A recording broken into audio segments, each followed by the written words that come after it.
There's a kind of power that doesn't shout. It doesn't boast.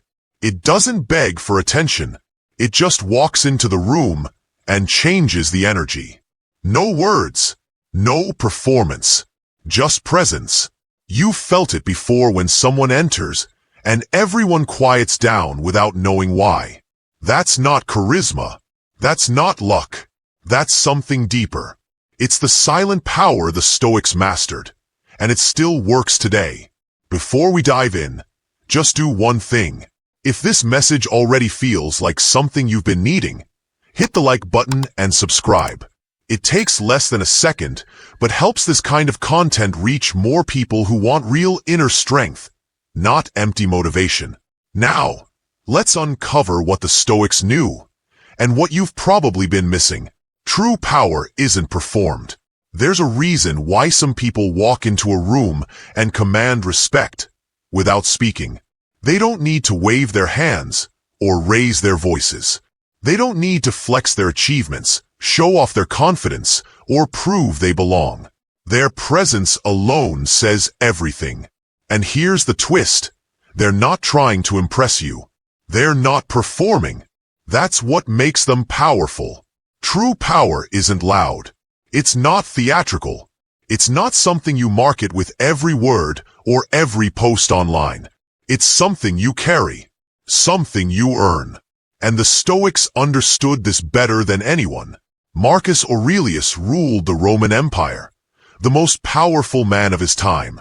He could have demanded applause with every step, but instead, he kept to himself. He wrote in his personal journal. He questioned his own ego. He reminded himself not to be consumed by praise or anger or pride. Why? Because he knew that the loudest person in the room usually isn't the strongest. Often, it's the most insecure. Real strength doesn't crave attention. It doesn't try to dominate. It doesn't scream, "Look at me." It doesn't rush to be heard. It listens. It observes. It speaks only when it's worth it. And when it does, people lean in. That's the first principle of silent power. You don't perform for others. You're not on stage. You're not here to prove anything. You're here to live in alignment with something deeper. Your principles, your discipline, your focus. That quiet alignment is what makes you magnetic. The problem today is that we've mistaken noise for value. We think if we're not constantly showing people what we're doing, we'll be forgotten. That if we're not broadcasting our achievements, our opinions, our every thought, we're not relevant. But all that noise is a trap. It drains energy. It feeds insecurity. It builds a fragile image instead of real strength. The Stoic doesn't waste time performing.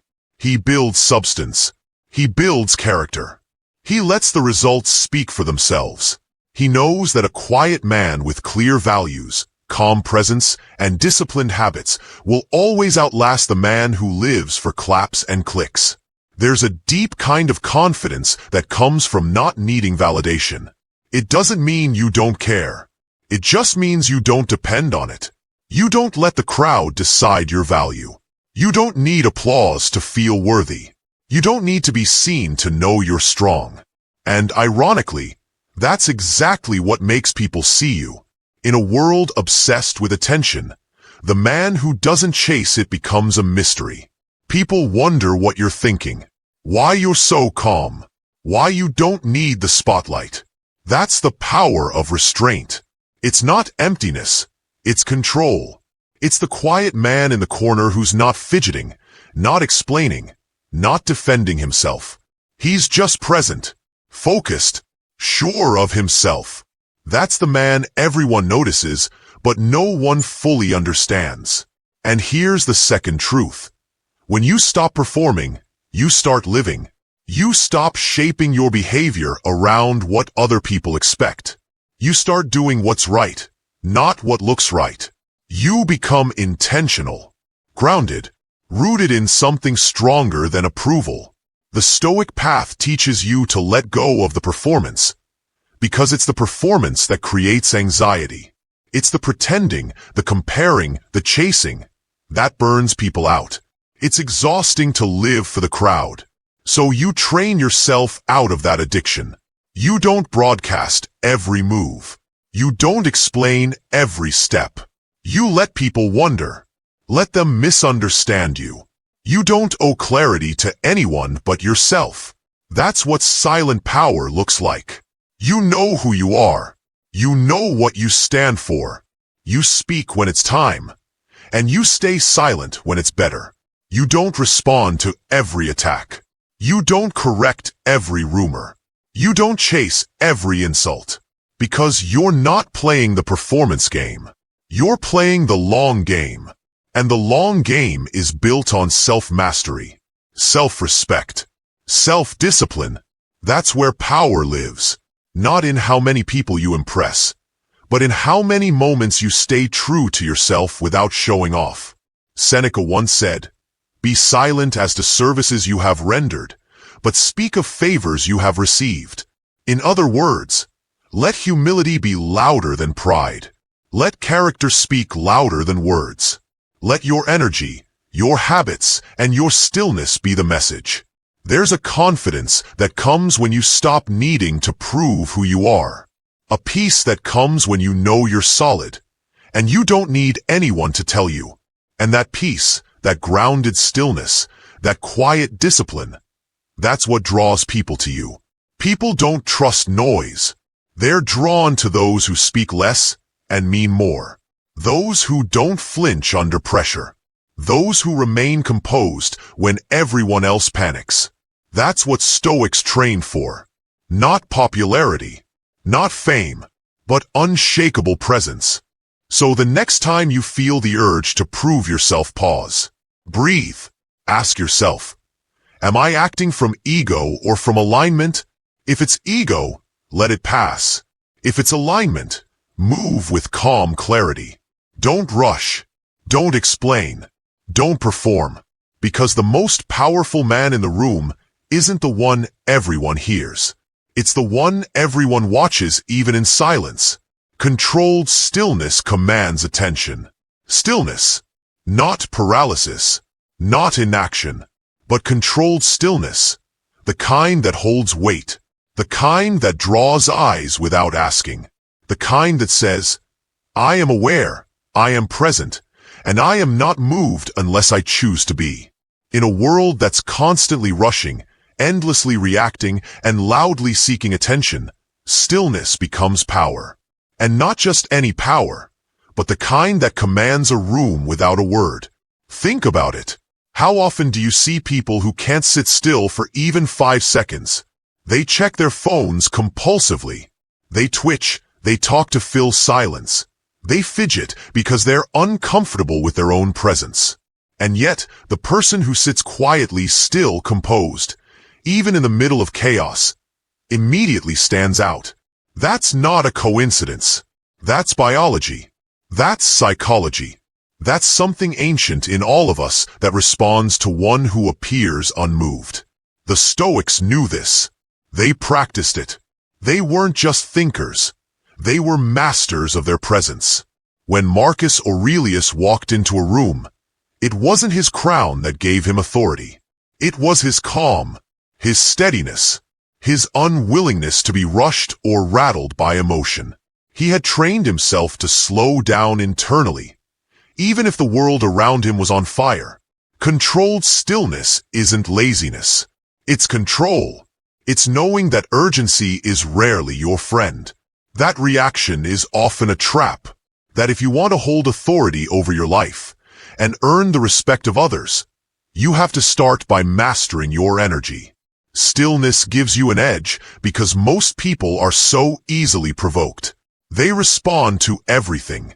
An insult, a look, a delay, a disagreement.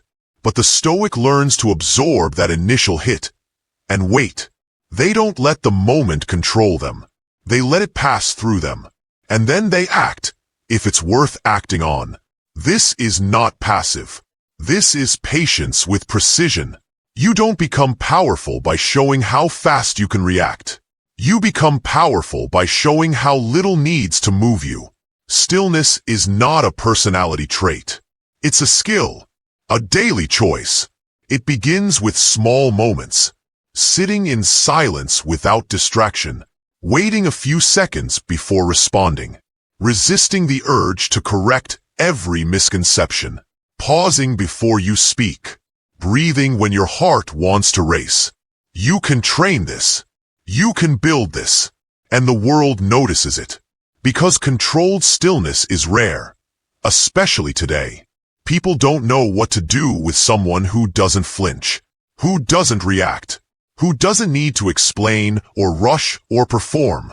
That kind of calm becomes a mirror. It forces others to confront their own restlessness, their own impulsiveness, their own need for approval. When you're still, you break that pattern.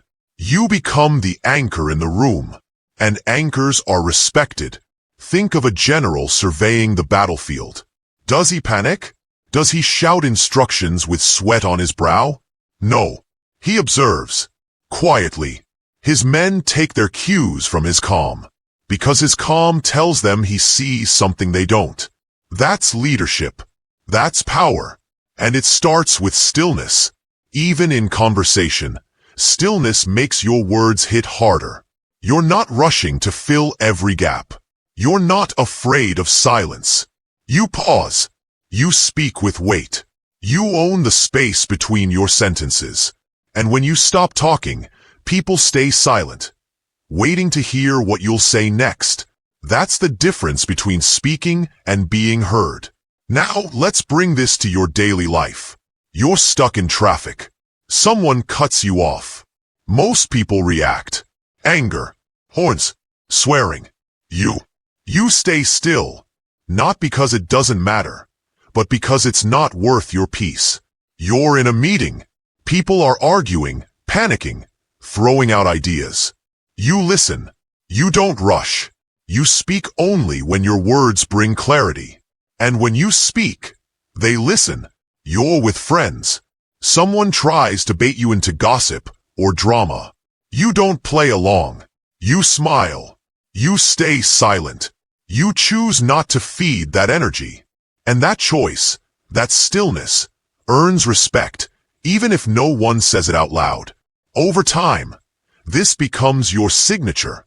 Your presence becomes your message. You start to notice how people treat you differently.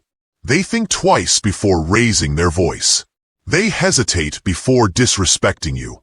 Not because you're intimidating, but because your calm is unshakable, and they don't know how to penetrate it. That's what the Stoics built. A presence so steady that chaos couldn't touch it. A stillness so deep that it made others unsettled in comparison. And the best part? This power doesn't come from status or titles. It comes from discipline, from daily self-mastery. You don't need to be born with it. You don't need to fake it. You just need to practice it. Start small. A moment of silence in the morning before the phone. A pause before you speak. A decision to breathe instead of react. Each time you do this, you send a message. Not to the world, but to yourself. The message is, I control the pace. I choose my response. I command my energy. And that's where real power lives. Not in how fast you move, but in how still you can stay when everything around you demands that you lose control. That's stillness. That's presence. That's power. And it's yours to build. Speak little, move precisely.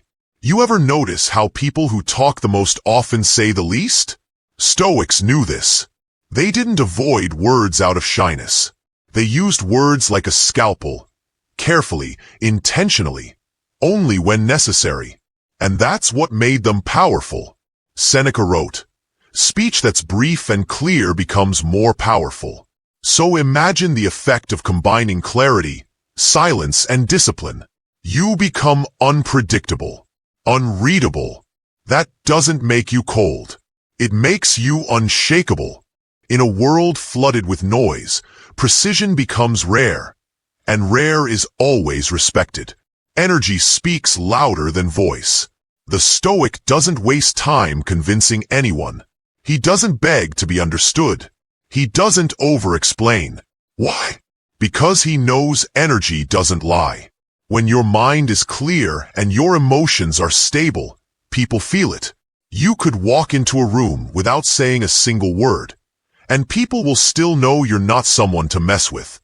You don't need to announce your value when you've become the kind of person whose habits, presence, and discipline already radiate it. That's silent power. Here's the truth. Anyone can talk tough. Anyone can post quotes and pretend to be calm. But real power is quiet. It's patient. It's built slowly, day by day, through small choices, strong habits, and deep awareness. You don't need to raise your voice to make a point. You don't need to show off to be seen. You just need to embody what most people only pretend to be. Calm under pressure, sharp without arrogance, and grounded no matter what chaos is unfolding around you. That's what Stoic power looks like. That's what you can build. If this message connected with you, if it made you sit up straighter, breathe deeper, or see yourself more clearly, then don't just scroll away. Like the video, subscribe, and hit the bell so you never miss the next lesson. Because we're not here to be average. We're here to sharpen. Quietly, consistently. Let them talk. You'll show them with silence.